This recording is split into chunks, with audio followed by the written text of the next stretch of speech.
Hello everyone, I wanted to show you the settings for this undervolt. We are running an i5 12600KF on a b760m Gaming X AX. The efficient cores are all disabled as I always run my systems. These are DDR5. We are currently at 6200 megatransfers, CL32, 39, 39, 79. Here you can see the timings. Here are some tests that I run. TM5 passed, 9 hours of VT3, Limpac, PyPrime, 32B. I need to run Y Cruncher again. We'll also take a look at the power consumption and temperatures. We're currently sitting at 60 degrees with a peak consumption of 92 watts. Interesting. We'll now run Y Cruncher.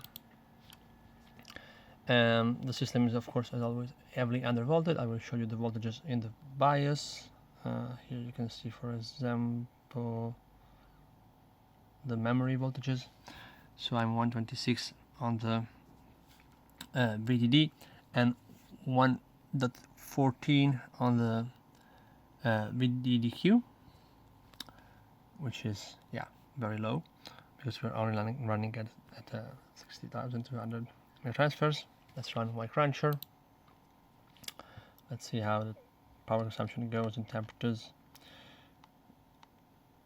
Yeah, we're peaking at about 90 watts, 55 degrees. The cooler is a Chinese dual tower, very cheap. And here's memory. There's our Geil, something like that. I don't know how to pronounce it. So these are Chinese memory sticks, and they are rated for 4444 or 384444 at 5600. I will show you now.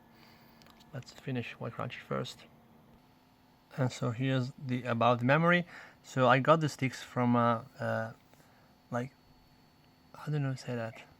Yeah, some kind of a bundle deal with the motherboard and stuff, to be tested. So I didn't pay much for that. I would say maybe 30 euros.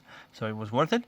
And it's 384444. I thought it would be Samsung or Micron, but it's Hynix, probably MDI, because I couldn't go over 6200.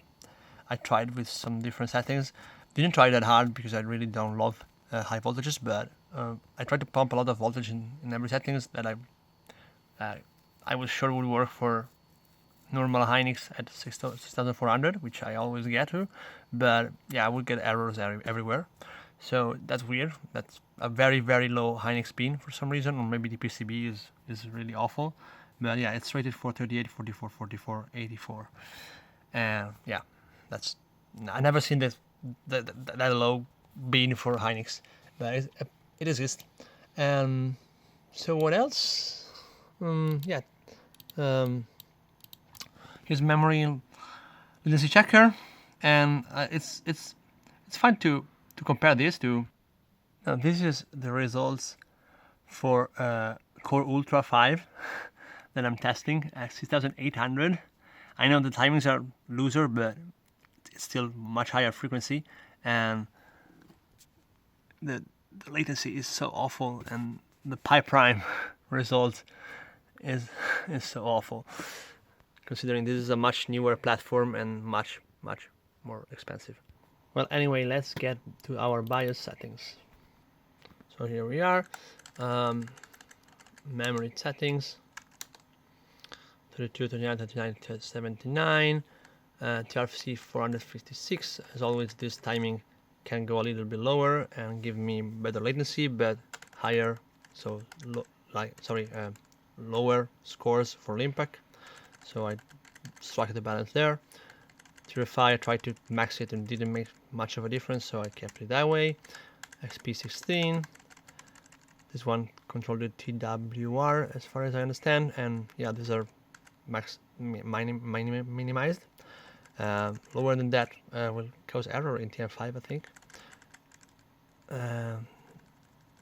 yeah, not much to see here. All of these, if I tried to lower them, I would get lower score or even unable to boot. So the training here is very, very like spot on for this kit. So this seemed to be really like bottom tier grade of memory. There's nothing I can do about that. This is a very, very lucky CPU on the core voltage side, because minus 90 is very good, considering that it's past 9 hours of VT3 and everything else. Ring doesn't really work. As system agent, I could get it lower to 97, but it's a kind of voltage along with VDDQ CPU that really gives me problem with cold booting, and also slight variance in the TM5 and sorry, the Limpak scores. So I like to leave it that way. I like to be on the safe side, because like training problems are hard to detect when I'm stress testing, when they usually show up when cold booting after a couple of days that the system is off. And yeah, here's the memory voltages. And yeah, as you can see, the VDDQ is super low, but that works. That gives me like respectable scores. And if I lower this, I try to go lower, and I start to get Limpak regressions. So that's it. These are the verge of performance regression. And yeah, I didn't work on the VDD2 CPU because I cannot read that from hardware info. And yeah, I mean, I kind of forgot about that. But yeah, I have to deliver the system to the client as always. That's the problem. So I cannot go on testing forever.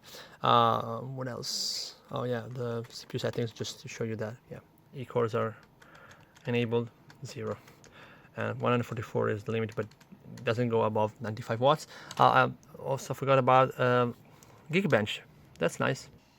Yeah, so here's Geekbench 6 run, and as you can see, I'm only learning 6 cores, 12 threads, but I'm still way above average for the same CPU with every core enabled. I mean, not way above, but the multi-core is above and the single core is way above. And I guess that's all for the video. Ciao!